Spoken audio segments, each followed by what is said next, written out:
ఇంతకు ముందంటే నేను నిన్ను ఎంత ఏడిపించినా, చంద్రిక మీద ఎంత పగ సాధించాలనుకున్నా, చంద్రికకి నీ మీద నమ్మకం ఉండేది.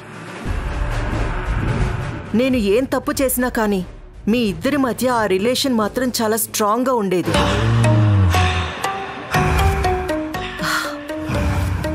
కానీ ఇప్పుడు నేను ఏ తప్పు చేయకపోయినా చంద్రిక నిన్ను అనుమానించడం మొదలుపెట్టింది.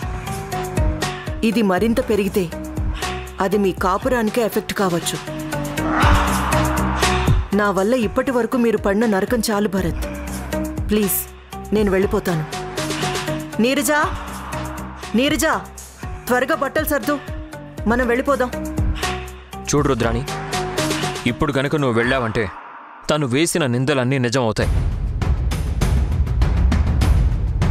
వీళ్ళిద్దరూ కలిసి ఏదో తప్పు చేశారు కాబట్టే నా ముందు మొహం చూపించలేక రుద్రాణి వెళ్ళిపోయింది అని చంద్రిక అనుకుంటుంది. అంటే అనుకుంది భరత్, కానీ నేను వెళ్ళిపోతే తనైతే ప్రశాంతంగా ఉంటుంది కదా. ఉండదు.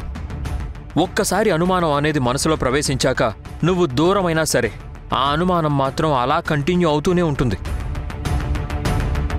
నేను చెప్తున్నాను కదా, ఈ ప్రాబ్లమ్స్ పూర్తిగా సాల్వ్ అయ్యేంత వరకు నువ్వెక్కడికి వెళ్ళడానికి వీల్లేదు. అంతే. చంద్రికతో నేను మాట్లాడతాను.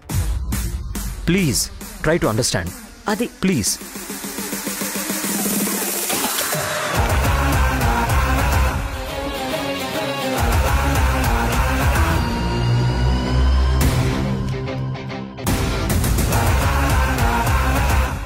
ఇంకా నువ్వు నన్ను మాటలతో వేధించి నా సహనాన్ని పరీక్షించుకో.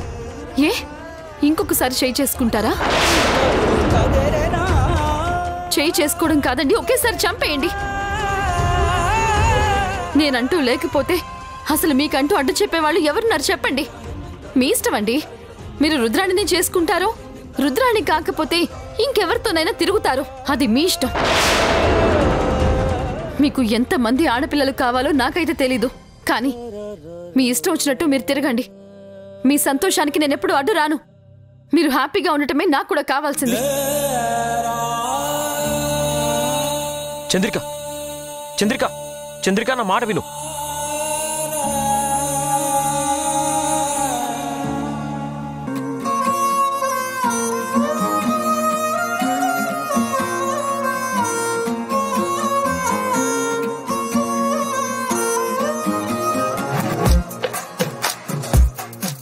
రుద్రాణి. ఏంటి వైశాలి, అందరూ అయిపోయారు. ఇప్పుడు నువ్వు క్లాస్ పీకడానికి వచ్చావా? నాకు నీకు అన్నీ తెలుసు. ఇక్కడ జరుగుతున్న పరిస్థితులు ప్రతిదీ నీకు బాగా తెలుసు. భరత్ కోసం చంద్రిక ఎంత ఏడుస్తున్నదో, చంద్రిక దూరం అయిపోతే భరత్ ఏమైపోతాడో, వాళ్ళిద్దరికీ ఏదైనా జరిగితే మీనాక్షి గారి పరిస్థితి ఏంటో అన్ని ప్రతిదీ నీకు తెలుసు. కానీ నువ్వు మాత్రం ఏమీ తెలియనట్టు నటిస్తున్నావు కదా. ఎందుకు రుద్రాణి, ఎందుకు ఇలా చేస్తున్నావు? నేనెందుకు చేస్తున్నానో నీకు బాగా తెలుసు కదా వైశాలి. నాకు భరత్ కావాలి. భరత్ నా మెళ్ళో తాళి కట్టడం కావాలి. అతని భార్యగా బతకడం నాకు కావాలి.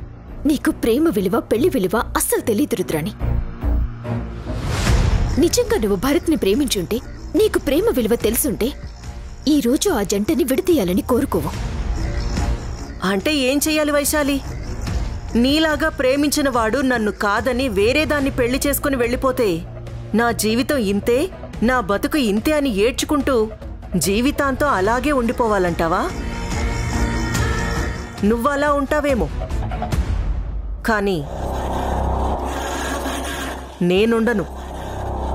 నన్ను కాదని వేరే దానితో వెళ్ళిపోతే దాన్ని చంపైనా సరే నాకు కావాల్సిన వాణ్ణి, నేను ప్రేమించిన వాణ్ణి దక్కించుకునేలా చేస్తాను.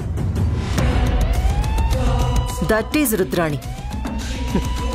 వైశాలి, ప్రేమంటే నీ దృష్టిలో త్యాగమేమో, బట్ నా దృష్టిలో సర్వస్వం. నా సొంతం అనుకున్న మనిషి కోసం మనం ఏం చేసినా అది తప్పు కాదు. అది ఒక యుద్ధం. ప్రేమ కోసం చేసే యుద్ధంలో ఎంతమంది చచ్చినా, ఎంతమంది పోయినా ఐ రియలీ డోంట్ కేర్. చివరికి నాకు కావాల్సింది నేను ప్రేమించిన మనిషి మాత్రమే. ఇదే ఈ ఆలోచన ధోరణి నువ్వు మార్చుకోవాలి రుద్రాణి. నువ్వు ఇంత గొడవ చేసి చంద్రికని ఈ ఇంట్లో నుంచి బయటికి పంపించేసి భరత్ జీవితంలోంచి చంద్రికని పూర్తిగా తుడిపేసి భరత్కి భార్యగా బతకాలనుకోవటం కేవలం అది నీ అత్యాశ మాత్రమే. ఎందుకంటే నువ్వు ఎన్ని నాటకాలు ఆడినా భార్య భర్తల్ని విడదీయగలుగుతావేమో కాని వాళ్ళ మనసులో ఉన్న ప్రేమని మాత్రం చంపలేవు. ఒకవేళ నీకిచ్చిన మాట కోసం మీనాక్షి గారు చంద్రిక ఇద్దరూ కలిసి భరత్ని నీకిచ్చి పెళ్లి చేసినా భరత్ నీతో కాపురం చేసి ప్రతి క్షణం చంద్రికనే తలుచుకుంటాడు తప్ప నిన్ను మాత్రం తలుచుకోడు. ఇష్టం లేని భర్తతో సంసారం చేస్తే దాన్ని ఏమంటారో తెలుసా? అంటే ఏంటి వైశాలి? నన్ను ఎమోషనల్గా బ్లాక్మెయిల్ చెయ్యాలని చూస్తున్నావా? చంద్రిక ఎలాగూ భరత్కి దూరం అయిపోతుంది కాబట్టి మెల్లగా నా మైండ్లో విషబీజాలు నాటి నా అంతట నేను వాళ్లకి అడ్డు లేకుండా తప్పుకోవడానికి నువ్వు ప్రయత్నం చేస్తున్నావా? నిజంగా నా ప్రయత్నం వల్ల నువ్వు పక్కకి తప్పుకుంటే ఈ ప్రపంచంలో నాకంటే ఎక్కువ సంతోషించే వాళ్ళు ఎవరు ఉండరు రుద్రాణి. నీ మంచి కోరే చెప్తున్నాను. ఎట్టి పరిస్థితుల్లోనూ భరత్ చంద్రికని మర్చిపోడు. ఎందుకు మర్చిపోడు వైశాలి? ఖచ్చితంగా మర్చిపోతాడు. మగాడి ఆలోచనల గురించి నాకు బాగా తెలుసు వైశాలి. ప్రతి మగాడికి భార్య మీద ప్రేమ కంటే మోజు ఎక్కువ ఉంటుంది. ఆ మోజు ఉన్నంతకాలం పెళ్ళాన్ని ప్రాణంగా ప్రేమిస్తాడు. ఎప్పుడైతే ఆ మోజు తగ్గిపోతుందో తెలియకుండానే భార్య మీద కోపం పెంచుకుంటాడు. ప్రతిదానికి అరవడం తిట్టడం చేస్తూ ఉంటాడు. అంతకంటే మరొక మంచి అమ్మాయి కనిపించిందంటే ఆ మోజు ఆ అమ్మాయి మీదకి డైవర్ట్ అవుతుంది. చంద్రిక మీద మోజు తగ్గిపోయి నా మీద ప్రేమ పెరిగేలా చేసుకుంటాను. ఇప్పటి వరకు నీకు మాటలతో చెప్తే సరిపోతుంది. కనీసం ఒక్కసారి కాకపోతే ఒక్కసారైనా అర్థం చేసుకుంటావు అనుకున్నాను. కానీ నీ మాటలు వింటుంటే నీ మీద అసహ్యం కలుగుతుంది రుద్రాణి. ఒక ఆడపిల్ల మాట్లాడాల్సిన మాటలేనా ఇవి? నీకు ప్రేమ విలువ తెలియకపోవచ్చేమో, నాకు తెలుసు. ప్రేమంటే ఒక జీవితకాలపు నిరీక్షణ. ప్రాణం పోయినా మనతో పాటు జన్మ జన్మలకి కలిసొచ్చే ఒక అనుబంధం. మనిషి దూరమైనా మనసులో మన పక్కనే ఉండే ఒక గొప్ప ఫీలింగ్.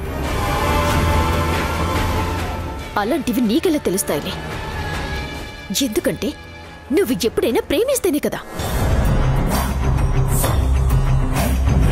కానీ నీకొక విషయం చెప్తున్నాను, బాగా గుర్తుపెట్టుకో. నువ్వు ఎలాగైనా సరే భరత్ చేత తాళి కట్టించుకోగలవేమో కానీ భరత్ మాత్రం నీతో కలిసిన ప్రతి క్షణం చంద్రికనే ఊహించుకుంటాడే తప్ప నీ మొహం కూడా చూడు. ఆ బాధ ఎలా ఉంటుందో నీకు ఈ రోజు అర్థం కాకపోవచ్చు, కానీ రేపు నిజంగా తాళి కట్టి నువ్వు పక్కన ఉండగా చంద్రిక అని కలవరిస్తుంటే నీ మనసులో ఎంత వేదన కలుగుతుందో నీకు ఆ రోజు తెలుస్తుంది. ఆ రోజు నీ కన్నీళ్లు తుడవడానికి, నా అని చెప్పుకోవటానికి పక్కన ఒక్క మనిషి కూడా ఉండడు రుద్రాణి. గుర్తుపెట్టుకో.